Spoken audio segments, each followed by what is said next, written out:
My father is a surgeon, but the file on his laptop says otherwise. Part 3. Submitted by TBP 420. Thunder rapidly struck through the skies, rain soaked my clothes. The hard weather we barely face in this town is happening today of all days. I couldn't stop to catch my breath. I would never forgive myself if I couldn't save my brother. Every 3 steps the wind would blow a harsh cold breeze. The weather got worse. Lightning would hit around our town, unleashing a sound so hellishly loud I would forget my sense of direction. I'm only down the street from my house, but I already see his car parked in the driveway. That sick fuck, he would kill his own son. I hadn't even thought of what I would do when I got there. It would all be worth it as long as I can protect my brother. I started sprinting, only one goal in mind. The fear of failure pushed me to run faster. I'm here finally. The door is wide open, but the house is as dead as ever. Opening the gate, without even thinking of what waits inside, I ran in. I started going up the stairs calling my mother's and brother's names. No response. No sign of life. What happened? His car is here, so he wouldn't have just taken them. I checked every room upstairs. But nobody was around. Not even my father. Something isn't right. This time I cautiously checked the room. Every door opened, except one. The bedroom. I took a deep breath, removing all thoughts, and slammed the door wide open. My mother, laid on the bed. A deep cut, from the neck to her stomach. The knife was next to her. It can't be true. Tears flowing from my eyes. I reached and checked her pulse.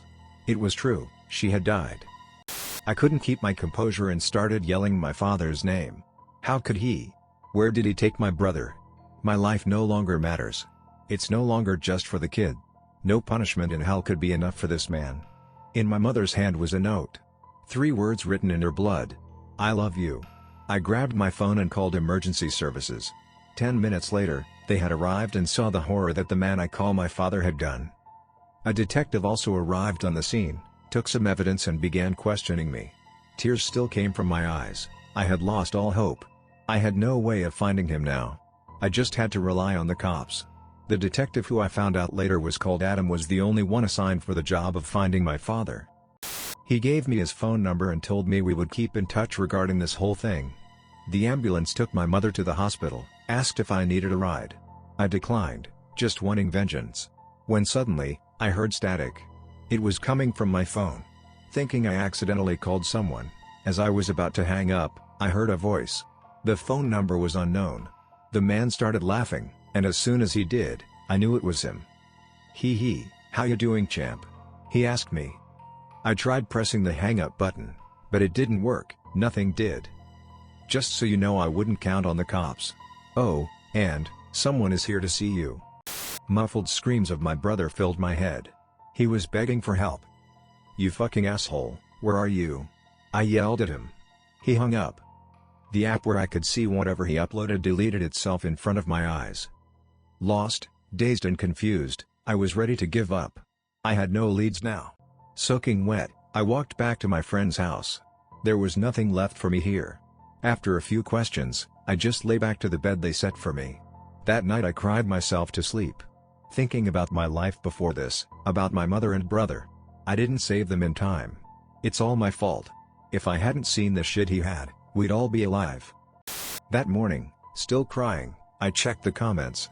Seeing one that mentioned to me to visit the house that burned down. Maybe there could be something there.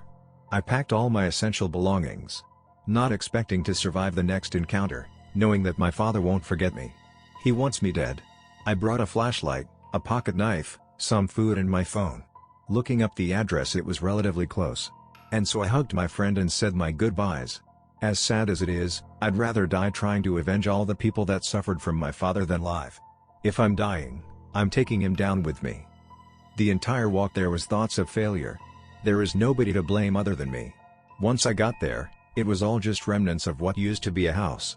The entire street was dead, all the houses that were once a community of people now turned into abandoned and dusty houses. On the side of the house, a basement. A little terrified, I pulled out the knife. Still shaking, I opened the rusty door. It didn't open first try. In fact, it took almost all my strength to even slightly move it. After a few tries, it, however, did open. The dust was everywhere, and the only source of light was my flashlight. It was incredibly small, so I had to crouch down next door. It opened on my first attempt. There it was. The rooms I have been looking for all this time. It was even worse seeing it with my eyes in front of me rather than a phone screen. The operating room had an old leather chair with blood covering most of it along with a table with all kinds of tools. However, there was no sign of life here. Nobody could have been here for a while. I was at ease here, taking pictures and had called the detective. He said he would be on his way soon. Not wanting to contaminate any evidence, I had left the basement and waited outside. Then a notification appeared on my phone, from my father. It said, "Too late, champ, try some other place." My face turned red with anger. He was mocking me, and I was ready to just throw the phone away, but the detective called me right as I was about to do it. He was in front of the gate, and my father hung up. Before I could say anything, the detective told me to get in the car. I had to talk to the chief. He would get back here and check for any evidence. We drove to the station. I wasn't really surprised nor scared. Once we got there, he mentioned they may have a lead on where he could be, so he and I will go there and investigate. The reason behind it being there are some key words talking about me. Maybe I knew the meaning. After 30 minutes we got in his car and drove away. It was in a forest, with a rented car that my father apparently was hiding in. There was no sign of anyone else. But it could be the key to finding him and my brother. The car ride was silent. Nothing to talk about. Once we got there, I took a look around, but I had to wear gloves so I wouldn't contaminate anything. I did notice a few symbols and words drawn in blood everywhere. What a sick bastard. Once I see him, I will make sure he stays dead for the crimes he committed. The chief just stood next to his car, looking for something in his bag. Then as my back was turned away, I heard something. Something metallic. Unsure of what it was, I turned around to see if he heard it too. He looked at me, expressionless with a gun in hand. "Sorry kid, it was nothing personal," he told me. A bullet was shot right in my leg, then before I could scream, another one in my chest. I started convulsing, unable to process what had just happened. He betrayed me, but why? My screams echoed, but then I realized why we were here. All of this, it was all a setup. He, my father, was always working with the cops. He got in his car, but before leaving told me not to worry, the USB has already been found. That son of a bitch found my posts. He used them against me. Once he started the engine, he left me there to die. I can barely move, this pain is unbearable. Please, help.